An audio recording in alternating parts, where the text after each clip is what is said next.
High বন্ধুরা, শুভ দুপুর। আজকে আমি রান্না করলাম বেগুন আলু টমেটো দিয়ে শাটিং মাছ। চলো রান্নাটা কীভাবে করলাম তোমাদের দেখাই।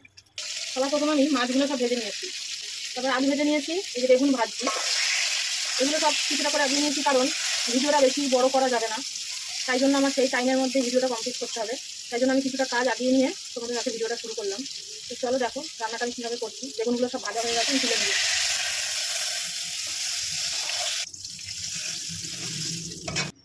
একটু কালো জিরে ফোড়ন দিয়ে দেবো। পেঁয়াজ কেটে রেখেছিলাম, পেঁয়াজটা ভেজে নেবো। লবণ দিয়ে দেবো পরিমাণ মতো, অল্প একটু চিনি দেবো। চিনি দিলে রান্নার স্বাদটা ব্যালেন্স হয়।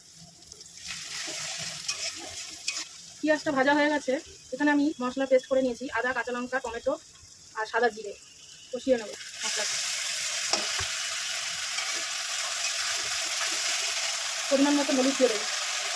মিক্সিটা ধুয়ে একটু জল দিয়ে দিলাম, মিক্সির বাটিটা দিয়ে। আলুগুলো ভেজে রেখেছিলাম, আলুগুলো দিয়ে কষিয়ে নেবো। বেগুনটা পরে দেবো, কেননা বেগুনটা ভেজেছি নরম হয়ে গেছে। বেগুনটা পরে দিয়ে কষিয়ে জল দিয়ে দেবো। দুটো টমেটো কেটে রেখেছিলাম, কষিয়ে নেবো। মশলাটা ভালো করে না কষালে কাঁচা মশলার গন্ধ ছাড়ে, মশলাটা একটু সময় নিয়ে কষাতে হবে। সকাল থেকে যা রান্না হয় কি অবস্থা। শুধু রান্না না বন্ধুরা, রান্নার পরে আবার গ্যাস মতো টাইট মতো অনেক কাজ থাকে, রান্নার পরেও অনেক কাজ থাকে।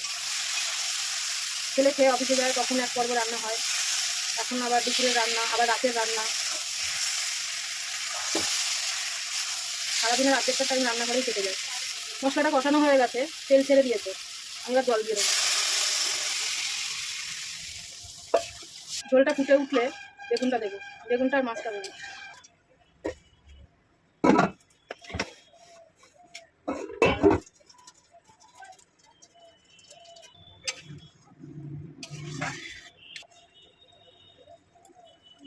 ঝোলটা ফুটে গেছে, সব মাছগুলো দিয়ে দেবো।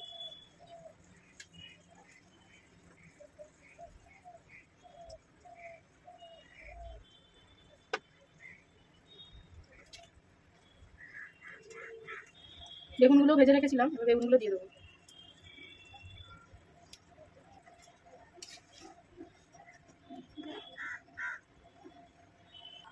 ঢাকা দিয়ে দিলাম।